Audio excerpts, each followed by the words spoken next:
Muy buenos días a todos y todas. Para mí es un placer estar aquí hoy, en esta mañana.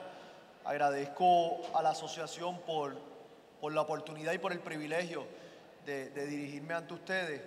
Eh, y para mí, pues, es un privilegio en muchos sentidos. Nadie me tuvo que explicar la función del maestro, porque también como la profesora Quiñones, me crié también en un hogar de educadores. De mis 4 abuelos, 3 son maestros retirados, 3 son maestros del servicio público. Abuelo Ángel de Ciales, no hay una esquina de Ciales, Puerto Rico, los 3, y no hay una esquina en el pueblo de Ciales que no me pare y alguien me recuerde que mi abuelo fue su maestro en algún momento de su vida. Y a veces choca porque uno ve unas personas bastante mayores y que digan que tu abuelo me dio clases, pues es algo que llena a uno de mucha emoción. Y también hay cosas que pasan en la vida de uno que uno no se da cuenta. Y yo veía a mi abuelo en esto corre y corre, en algunos momentos de la cooperativa, en otros momentos sí del Partido Popular, pero en muchos momentos de la Asociación de Maestros como miembro activo de la asociación. Y tengo que admitir pues que en este tema estoy naturalmente parcializado. Estoy naturalmente parcializado porque he visto el sacrificio de mis abuelos. Vi como abuelo Ángel particularmente, que ya no está, que murió el pasado diciembre, a sus 92 años seguía siendo un educador. A sus 92 años hacía de tripas corazones con una pensión que trabajó por muchísimo tiempo y que sé lo que significó para él y lo que significan para muchos de ustedes. Y por eso, en aquel momento cuando se dio la batalla del sistema de retiro, pues era una decisión muy natural el voto que emití, y es un voto con el cual me siento totalmente tranquilo. Y en ese contexto, de esa forma, me enfrento al privilegio de ser el representante y el legislador más joven en un momento donde el país toma unas decisiones que no solamente afectan a las generaciones presentes, sino sobre todo a las generaciones futuras. Sobre todo quizás no solamente a mi generación, sino a la generación de mi hermano Ricardo, de 17 años, de Eduardo, de 24, y de muchos otros Ricardos y Eduardos cuyos nombres y caras quizás no conozco, pero la historia es la misma. Y yo quisiera en la mañana de hoy dividir mi presentación contestando básicamente 3 preguntas. ¿De dónde venimos? ¿Dónde estamos y hacia dónde vamos?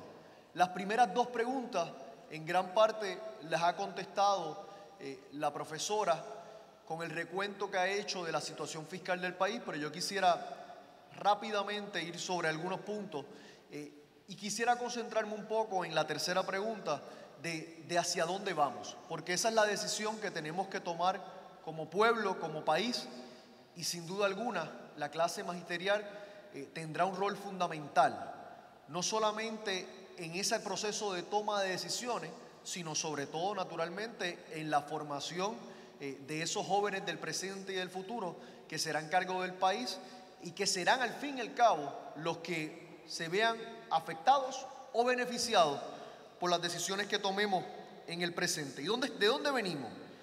Estamos entrando en el 10º año de una recesión que en términos económicos eso se puede definir como una depresión y se lleva mucho ese comienzo de la situación fiscal y económica que vive el país al 2006.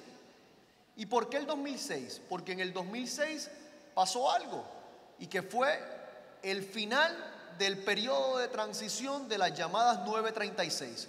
Como ustedes saben, en el 1996, con la participación activa del gobierno de turno, en Estados Unidos se legisló para remover la llamada sección 936 del Código de Rentas Internas Federal, que eso le daba un beneficio a unas empresas, unas corporaciones foráneas para hacer negocios en Puerto Rico. Y se comenzó un periodo de 10 años de transición. Y ese periodo culminó en el 2006, precisamente cuando se identifica en el comienzo de la llamada recesión.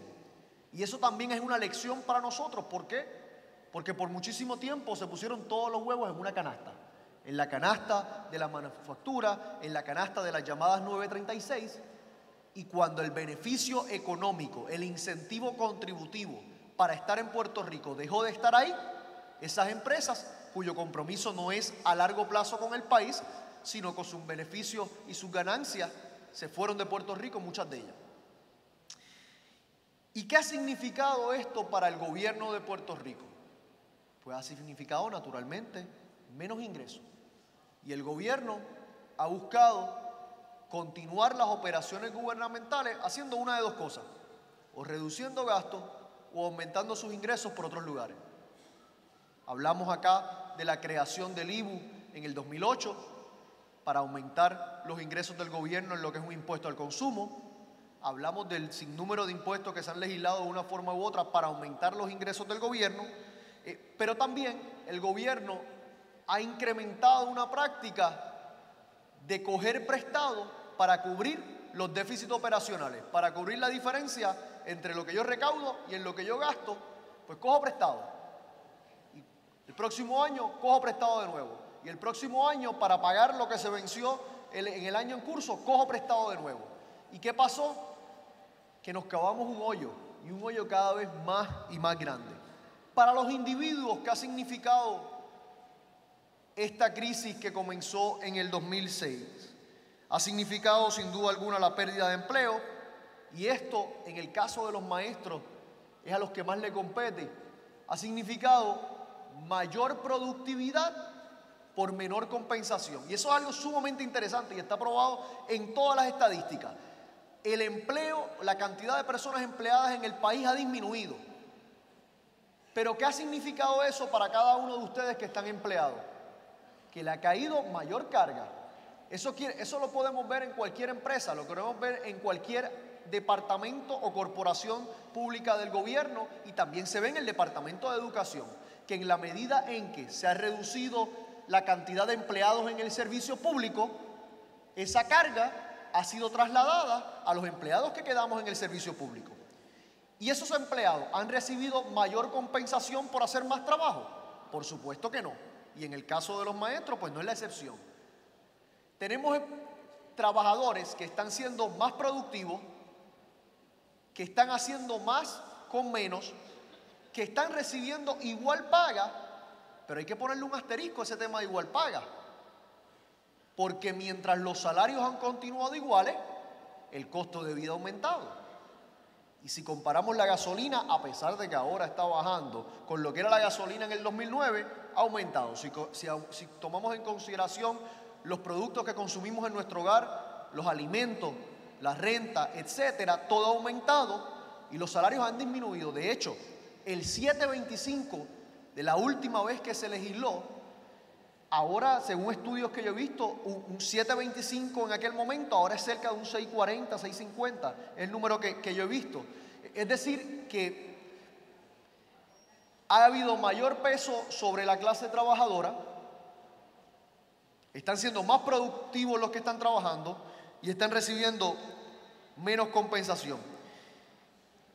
Y esto lo que ha significado es que desde el punto de vista del gobierno se ha respondido a la presión de los distintos intereses financieros. Se ha implementado en mayor o menor grado por los pasados años los que se conocen como la política de austeridad. Y en la crisis se ha buscado justificar la austeridad, pero la austeridad para algunos, no la austeridad para todos, porque eso es lo trágico de la situación, ¿verdad? De que se ha hablado de que en momentos de crisis tenemos que ser más cuidadosos con el gasto gubernamental, y se ha utilizado como de manera intercambiable que reducir el gasto gubernamental es sinónimo de eficiencia. Y eso no es correcto. Eso no es correcto.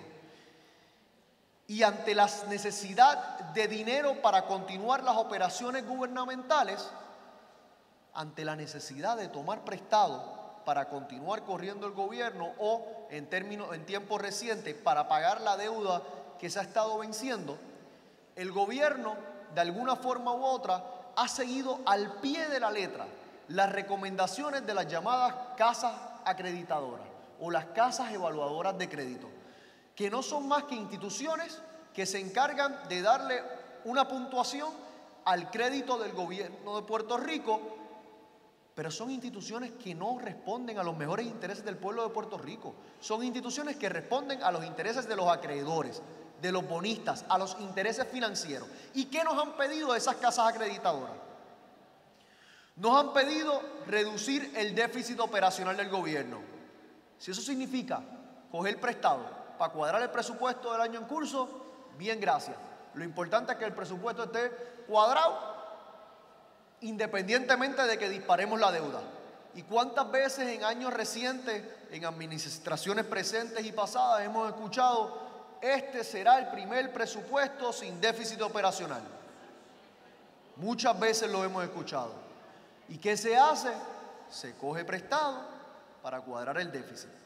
En tiempos recientes no se ha podido hacer porque o no nos prestan, o en las condiciones en que nos prestan son tan y tan onerosas que ya el gobierno, aún en su desesperación por mayor dinero, en esas condiciones de usura, han dicho que no están dispuestos a tomar prestado. ¿Qué nos han pedido? Reducir el gasto gubernamental. En algunos casos eso ha significado el despido de empleados públicos, como en la Ley 7 del 2009. En otros casos eso ha significado la reducción de beneficios marginales, como la Ley 66 del 2014. ¿Qué nos han pedido? Privatización. En algunos casos eso ha significado la privatización de nuestras principales autopistas del país, que le generan ingresos a la autoridad de carreteras, autoridad que luego que privatizamos la principal fuente de ingresos, luego decimos que está en una posición en la cual no puede cumplir con sus obligaciones. Pues por supuesto, si le quitamos su principal fuente de ingresos,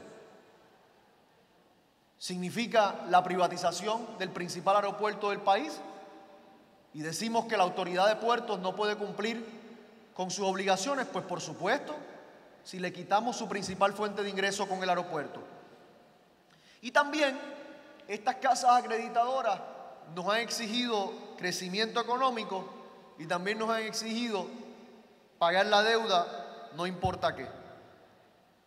Y se ha seguido al pie de la letra las recomendaciones de las llamadas casas acreditadoras, que no representan los mejores intereses del Puerto Rico, que nos piden unas políticas de austeridad, que son políticas que no solamente han fallado, han fracasado en otros países, sino que también han fracasado en Puerto Rico. Y después de 10 años, de 8, de 5 años de política de austeridad, ¿dónde estamos? ¿Dónde estamos? Continuamos en recesión. La deuda que en el 2005 representaba el 5%, el servicio a la deuda en el 2005, es decir, lo que se paga todos los años para la deuda que se está venciendo, en el 2005 representaba el 5% del presupuesto del país. En el 2015 representa el 17%. 73,000 millones de dólares en deuda, sin contabilizar en esa deuda la deuda que se tiene con el retiro de maestros, sin contabilizar en esa deuda la deuda que se tiene con el sistema de retiro del resto de los servidores públicos del gobierno, sin contabilizar en esa deuda la deuda que se tiene con el sistema de salud. 73,000 millones de dólares en deuda al cabo de años de políticas de austeridad. Se ha cerrado el acceso al mercado de bonos tradicional. Los que antes nos prestaban no son los que nos están prestando en estos momentos. Los que antes eran los acreedores del pueblo de Puerto Rico ya no lo son. ¿Por qué? Porque ha llegado a nuestro país los que se conocen como los llamados fondos buitres, que son unos fondos de alto riesgo, que son unas personas que se dedican a invertir y apuestan a que esas inversiones que van a hacer, esos gobiernos en donde invierten van a fallar, van a fracasar, van a quebrar. Y ellos compran barato lo que luego van a buscar cobrar en su totalidad. Y esos fondos buitres están en Argentina, estuvieron en Grecia y en Puerto Rico. Según se reporta en tiempos recientes, los fondos buitres ya son dueños de cerca del 50% de nuestra deuda. Para darle una idea de cuán preocupante es esto, la deuda a ser reestructurada por Argentina, el 7% estaba en manos de fondos buitres. La de Grecia, menos del 10%. La de Puerto Rico, cerca del 50%.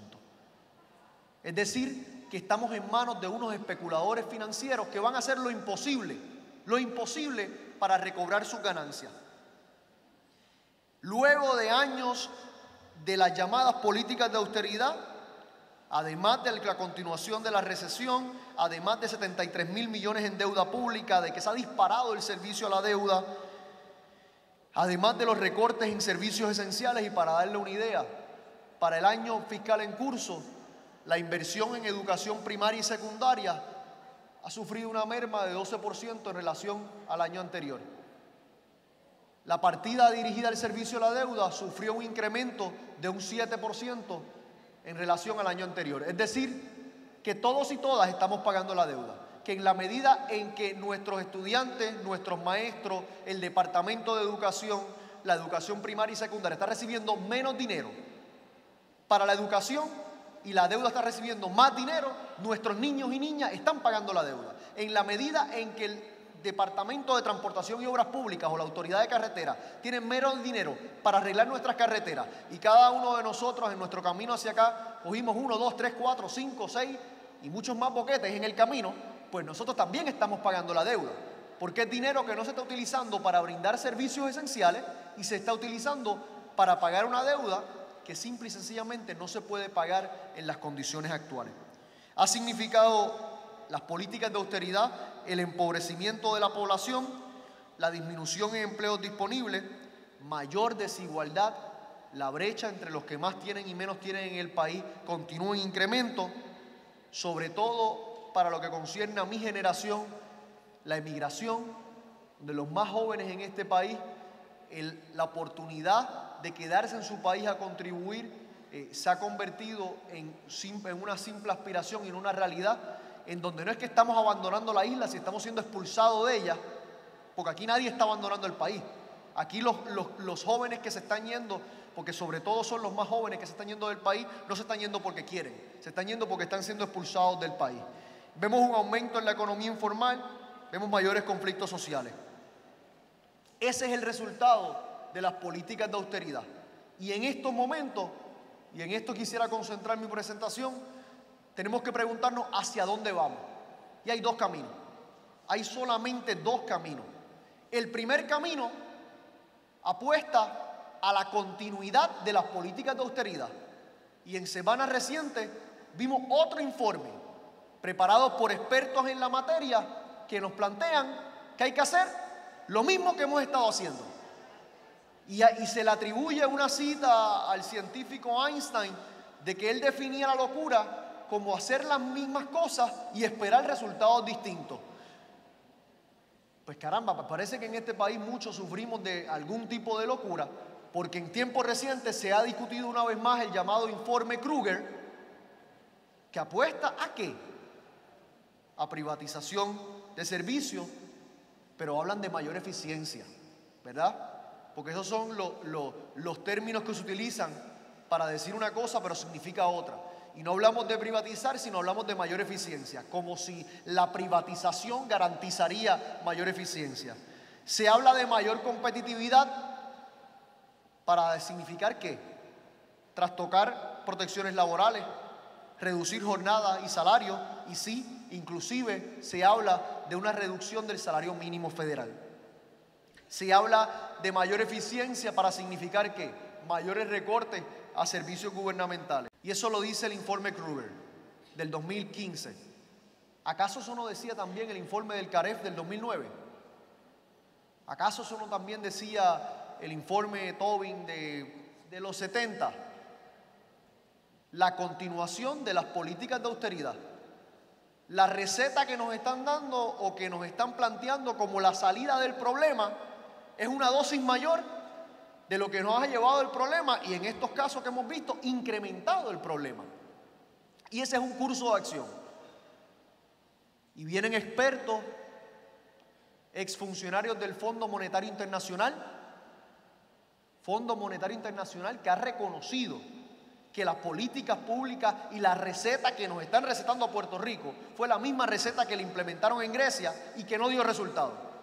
Pero ese es el curso de acción, uno de los cursos de acción que se está contemplando en estos momentos. Y se habla de privatización de servicios, y aquí se habló de la Autoridad de Energía Eléctrica.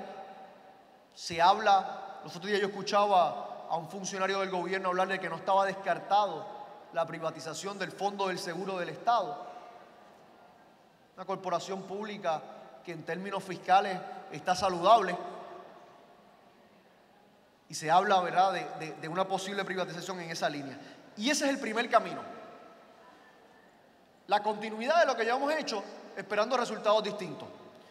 El segundo camino es un camino alternativo que antepone los mejores intereses del pueblo de Puerto Rico y los pone por encima de los intereses de los especuladores financieros, que dice primero el pueblo y luego la deuda, que apuesta a la solidaridad nacional y a la creación de una economía local, y sí, que también le exige a aquellos que en momentos de crisis hagan su justa aportación, aquellos que no la han hecho. Porque ahorita decía que se ha implementado unas políticas de austeridad y el gobierno que reduzca su gasto, pero ha aumentado y se ha disparado el gasto al servicio de la deuda, y se le ha pedido sacrificio a nuestros maestros, a nuestros servidores públicos, a la clase trabajadora. Pero cuando se habla de pedirle un sacrificio a las corporaciones foráneas, no, esas no se pueden tocar. Cuando se habla de pedirle un sacrificio a las megatiendas, no, esas no se pueden tocar. Cuando se habla de pedirle un sacrificio a los bonistas, no, eso no se pueden tocar. Pues esos también tienen que venir a la mesa de negociación y en momentos de crisis hacer su aportación. Y este camino comienza con lo primero, atender el tema de la deuda. Yo estoy de acuerdo con la profesora. Atender el tema de la deuda no es la varita mágica que va a solucionar todos los problemas, no. Atender el tema de la deuda es un medio y no un fin. ¿Por qué? Porque atender el tema de la deuda le permitiría al pueblo de Puerto Rico liberar dinero para lograr una inversión pública que no ha podido hacer en los pasados años, porque es cada vez más el dinero del pueblo de Puerto Rico que se va a pagar la deuda, que no se puede pagar tal y cual está contractada, y menos dinero a invertir en lo que nos produce, sea en nuestra educación, sea en una infraestructura puntual, y no estamos hablando de los chorritos, no estamos hablando de las pistas de patinaje, no estamos hablando necesariamente de techar una cancha, estamos hablando de inversión pública que redunde en beneficios económicos para el pueblo de Puerto Rico, que posteriormente nos permita no solamente cumplir con nuestros acreedores, sino más importante, cumplir con el pueblo de Puerto Rico en los servicios esenciales que el gobierno está llamado a brindar. Y para eso, el primer paso es una moratoria al pago de la deuda. Yo presenté esto en un proyecto de ley en mayo del 2014, hace más de un año. Presenté un proyecto para una moratoria al pago de la deuda y por un periodo específico, para utilizar parte de ese dinero para la inversión social que hace falta, que pueda poner a correr el motor económico, y que una vez que la economía corra, podemos no solamente, como dije ya, pagarle a nuestros acreedores, sino también pagarle al pueblo de Puerto Rico en los servicios esenciales que el gobierno está llamado a brindar. Esto obliga a todos nuestros acreedores a sentarse a la mesa de negociación. Y sí se puede especificar si se haría una moratoria al pago de los intereses o a los vencimientos. Sabemos que en tiempos recientes, yo estoy seguro que esto puede ser algo que pueda salir en la sección de preguntas, se ha discutido el tema de, por ejemplo, de las cooperativas, que son también tenedores de nuestra deuda, y cómo se puede haber afectado ante un posible impago, y esos unas particularidades que se pueden atender dentro de la estrategia que el gobierno pueda implementar para el servicio de la deuda. El segundo paso, y se mencionó también en la presentación anterior, la auditoría de la deuda pública. ¿Por qué esto es importante? Porque nosotros tenemos que saber ¿para qué se utilizó ese dinero? Nosotros tenemos que saber si esa deuda se emitió conforme a las leyes y a la Constitución del pueblo de Puerto Rico o si se hizo en contravención a las mismas. Nosotros tenemos que saber quién se benefició de estas emisiones, porque cada vez que se hace una emisión hay unas personas que generan unas ganancias por ser las personas que ayudan a generar esa emisión. Y eso es parte del costo de la emisión. Y parte de, ¿verdad?, se dice, por ejemplo, en la última transacción que se hizo de cerca de 3.000 millones de dólares, el costo de la emisión fue cerca de 300 millones. Eso es dinero que va a las personas que son los que se encargan de buscar la transacción, son las personas que organizan los distintos bancos que van a prestar, son las comisiones que se dan a cargo. Pues nosotros tenemos también que ver quiénes se beneficiaron de esas transacciones. Y para esto es imprescindible la participación ciudadana. No le podemos dar los poderes de sacarnos de la crisis a las instituciones que nos metieron en ella. Decir que el Banco Gubernamental de Fomento debe ser la institución que audite, que pase juicio sobre la deuda que se ha emitido, pues es poner el cabro a velar las lechugas, porque es precisamente el Banco Gubernamental de Fomento quien por muchísimo tiempo ha emitido la deuda. Así que en ese proceso es importantísimo una amplia participación ciudadana. Y yo presenté también un proyecto para la creación de esta comisión para la auditoría de la deuda, pero en el proceso de aprobación de medidas como parte del fin de la sesión pasada, nosotros logramos incluir esa comisión en unas enmiendas que se le estaban haciendo a la ley del BGF, y esa comisión ya está creada por ley, por la ley 97 del 2015, y ahora resta que los presidentes de los cuerpos legislativos nombren a los miembros de esa comisión. Había un término para que el gobernador de Puerto Rico nombrara a los miembros del interés público, que incluía miembros en representación del sector cooperativista, que incluía miembros del sector de las distintas uniones, que incluía miembros de los distintos sectores de la sociedad. Ese término pasó y no se hicieron los nombramientos, y ahora le corresponde a los presidentes legislativos hacerlo. Es importante que como pueblo, es importante que como organización, es importante que como el magisterio también nos unamos a ese reclamo de que se nombren los miembros de esa comisión de auditoría, porque esa comisión es la que va a comenzar a pasar juicio sobre qué de esa deuda es legítima y qué de esa deuda es ilegítima. Deuda que se haya emitido en contra de la Constitución de Puerto Rico, como podría ser la que mencionó la profesora en exceso al llamado 15%, es deuda que podría ser nula y es deuda que el pueblo de Puerto Rico no tiene que pagar. Por consiguiente, no podemos comenzar un proceso de negociación con nuestros acreedores, de sentarnos a establecer unas condiciones con quién le debemos, si todavía no hemos determinado si esa deuda hay que pagarla o no hay que pagarla. Así que el primer paso tiene que ser el de la auditoría de la deuda pública, con total participación ciudadana y no exclusivamente en manos del gobierno de Puerto Rico.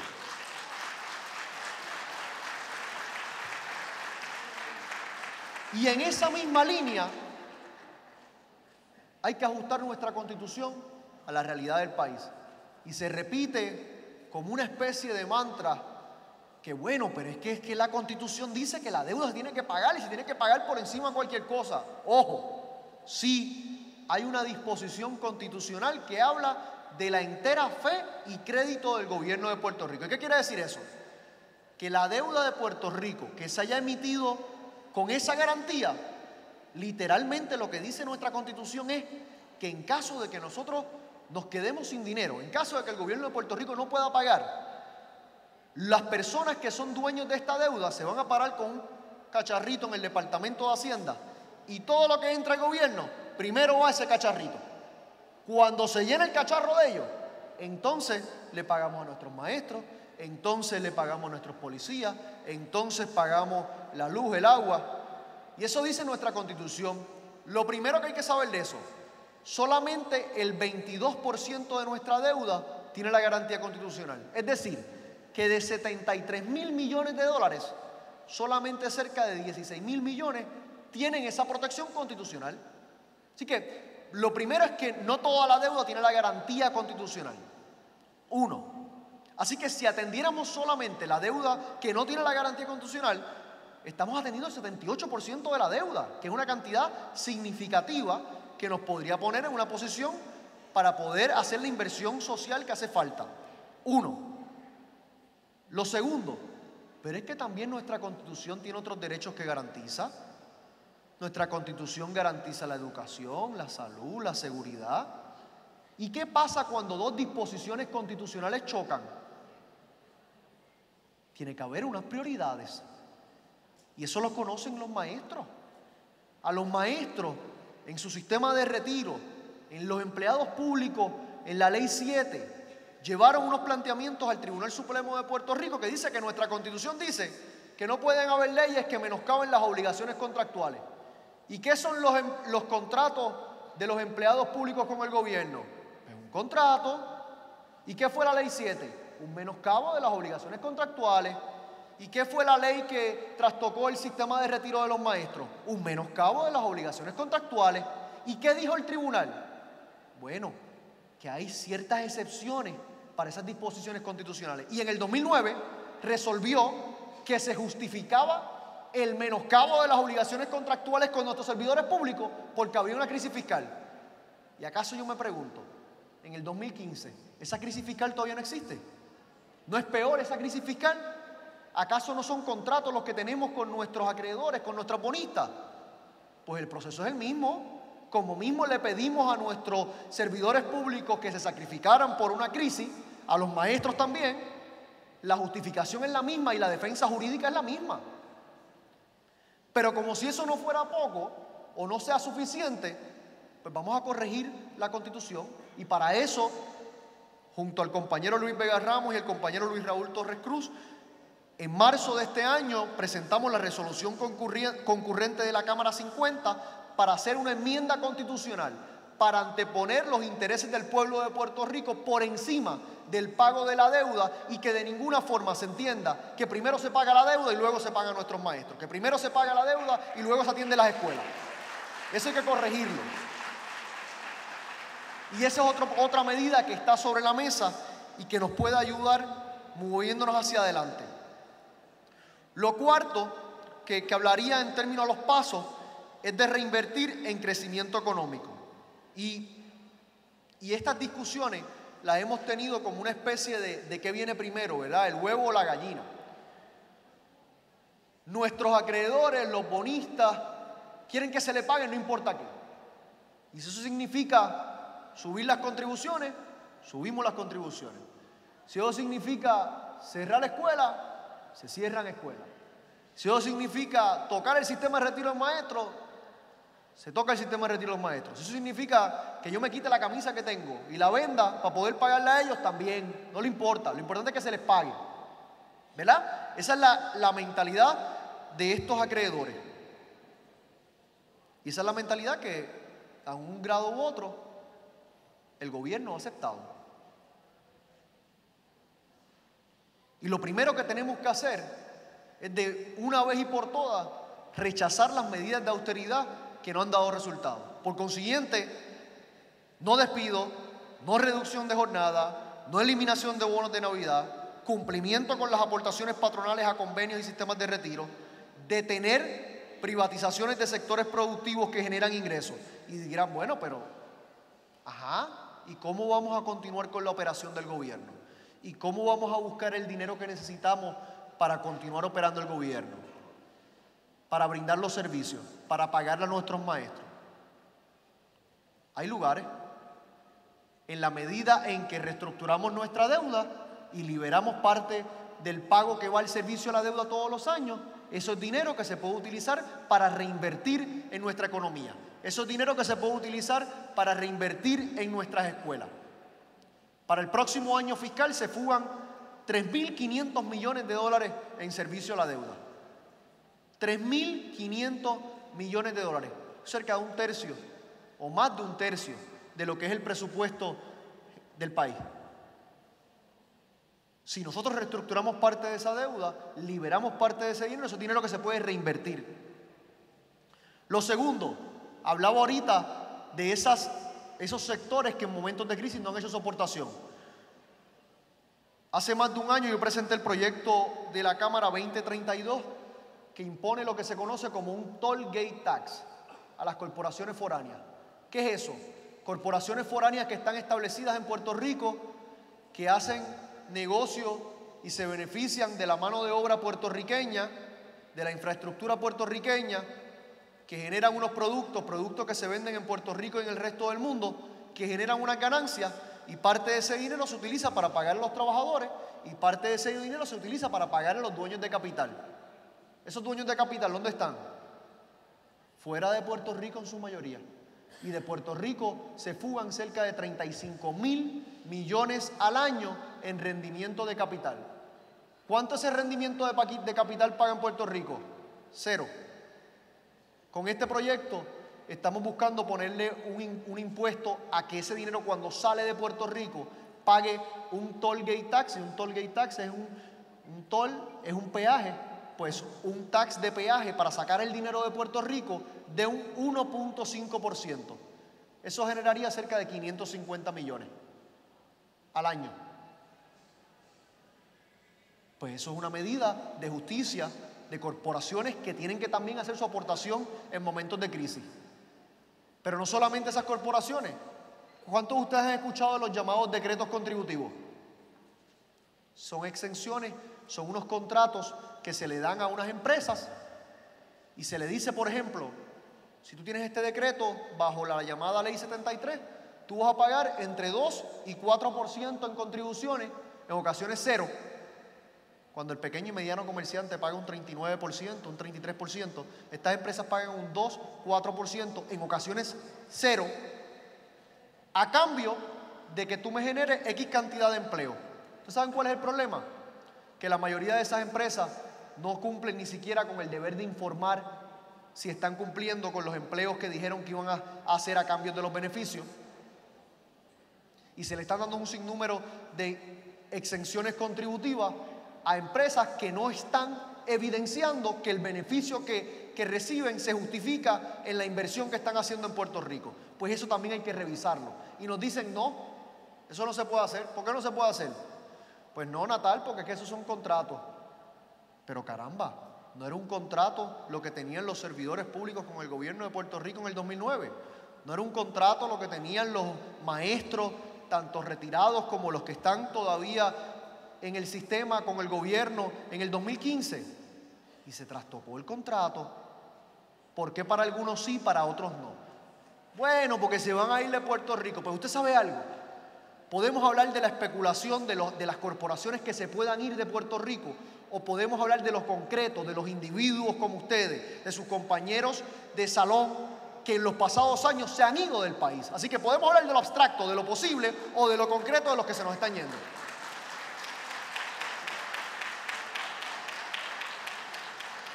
Y ese es un curso de acción alternativo que antepone los intereses del pueblo de Puerto Rico por encima de los intereses del capital financiero.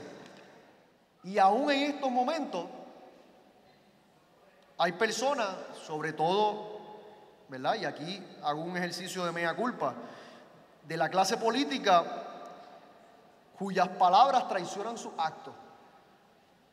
Y en momentos de crisis, como los que atraviesa nuestro país, si hay algo que no puede faltar, es total transparencia en el manejo de los temas públicos, en el manejo de los temas fiscales, total transparencia y honestidad en comunicarle al país cuál es nuestra situación fiscal y sobre todo cómo vamos a salir de ella. No se puede decir por un lado que vamos a hacer algo y por el otro pues actuar de forma contraria. Y el tema de la deuda ya no es un asunto de dólares y centavos, ya es un asunto de dignidad, de la dignidad de un pueblo que no se doblega ante los intereses financieros, de la dignidad con la cual aspiramos todos y todas a vivir en nuestro país, porque después de todo eso se trata, de poder vivir una vida digna, y en la medida en que se nos siguen pidiendo sacrificios adicionales para pagar una deuda que no se puede pagar, pues se cancela total posibilidad de llevar una vida digna en nuestro país, y por nuestra situación política eso tiene una válvula de escape, y es la emigración, y es la cantidad de puertorriqueñas y puertorriqueñas que en los pasados años su país ha dejado de ser opción y han tenido que ir a buscar suerte en otro lugar. Y si hay algo que tenemos que hacer, además de la total transparencia en el manejo de estos temas, de la total honestidad en sí, en las propuestas y en las repercusiones de la misma, porque cuando yo les planteo este curso de acción alternativo, yo también tengo que decirles que es un curso oneroso, que es un curso difícil, que es un curso contencioso, que tendremos que ir a los tribunales, claro que sí, que nos demandarán una y otra vez, claro que sí, que se nos cerrará el acceso al mercado, claro que sí, como si eso no fuera lo que ya nos pasó, ¿verdad? Como si eso no fuera la realidad actual del gobierno de Puerto Rico. Pero también tenemos que mirar las experiencias de otros países.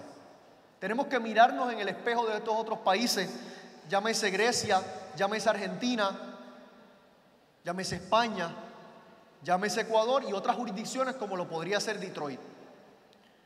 Las políticas de austeridad han fracasado en absolutamente todos los lugares que han sido implementadas, sea en Grecia, sea en España, sea en Irlanda, sea en Portugal, sea en Puerto Rico.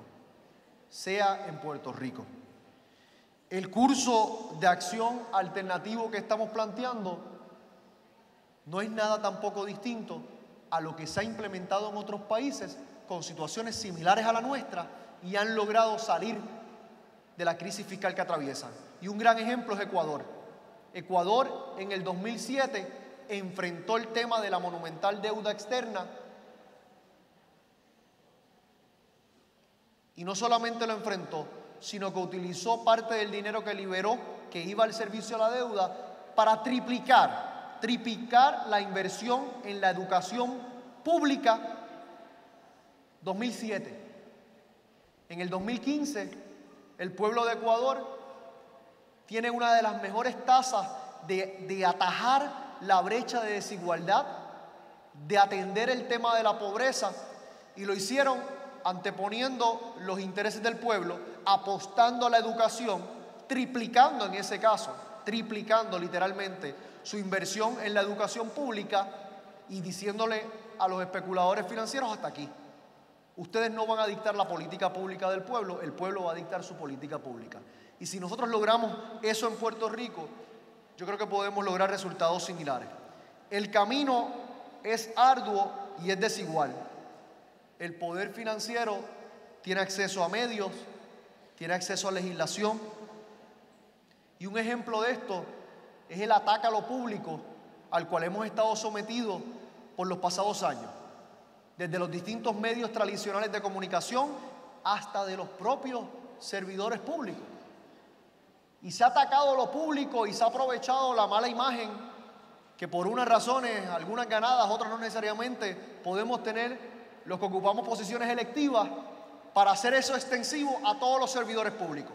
Y los escuchamos en las ondas radiales cada vez que prendemos la radio, de que los servidores públicos son unos vagos, de que los maestros no trabajan, de que lo privado es mejor que lo público, de que si esa corporación pública estuviera en manos privadas, al otro día se resuelven todos los problemas de la corporación pública.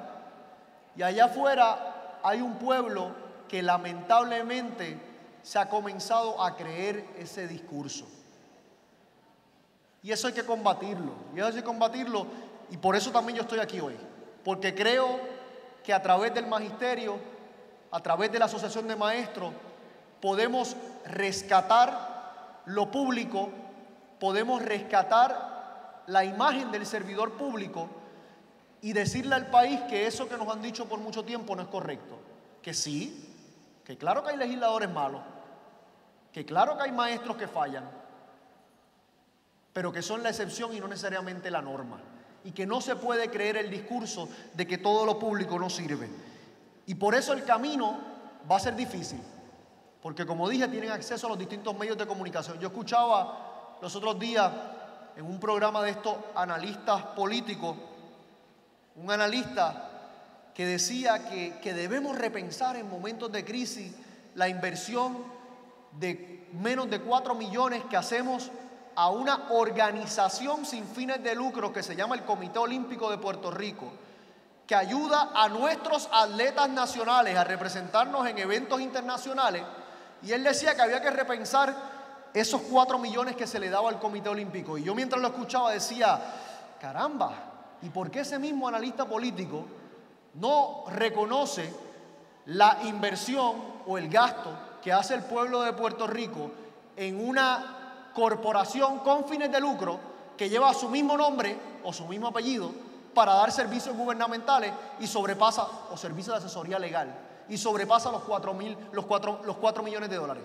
La misma persona que estaba pidiendo que le recortaran menos de 4 millones al Comité Olímpico tiene más de 4 millones en contratos dando servicios legales. Y esos son los que crean opinión pública en el país. Esos son los que crean opinión pública en el país. Pues con eso se combate con educación. Eso se combate con organización. Eso se combate con llevar foros como estos a lo largo y lo ancho del país y que el país sepa qué significa el tema de la deuda. Que el país sepa que el curso de acción que nos han planteado no es el único, que existen otros que se han tratado en otros países con mayor éxito. Pero sobre todo, y con esto concluyo, que el país sepa que tenemos un sentido de urgencia, sobre todo los más jóvenes. Yo tengo 29 años cumplidos en marzo pasado. Ya se me hace un viejo porque llegué a los 27 a la Cámara de Representantes y si veo las fotos de cuando juramenté ahora, me han caído los años encima en cantidad. Y los otros yo me los he dejado de echar para verme un poquito más mayorcito. Y me he dejado esto que no se puede llamar ni una barba porque no crece, pero más o menos, para verme más mayor. Pero entre mi generación hay un gran sentido de urgencia. Porque nosotros nos queremos quedar en el país, porque nosotros nos queremos quedar en Puerto Rico, porque nosotros no queremos ser expulsados de nuestro país, porque a nosotros nos importa menos lo que pase en la próxima elección y nos importa más lo que pase para la próxima generación. Y las decisiones que se toman hoy, las decisiones que tomaremos en la próxima semana, tienen todo que ver con la próxima generación y muy poco con la próxima elección. Y por eso es que tenemos que estar aquí, por eso es que tenemos que decir presente. Y por eso aquellos que forman la próxima generación de jóvenes del presente y del futuro, tenemos que organizarnos, tenemos que poner al país primero y tenemos que, pues, de una vez y por todas darle una oportunidad a nuestros más jóvenes, a aquellos que se hayan ido, que puedan regresar, y a aquellos que nos quedamos, a que no nos tengamos que ir de Puerto Rico, porque este es nuestro país, aquí nos quedamos. Muchas gracias. Agradecemos teniendo fe en que hay dos personas que van a estar como puntuales en todos los ámbitos y lugares que vayan a defender lo que es derecho.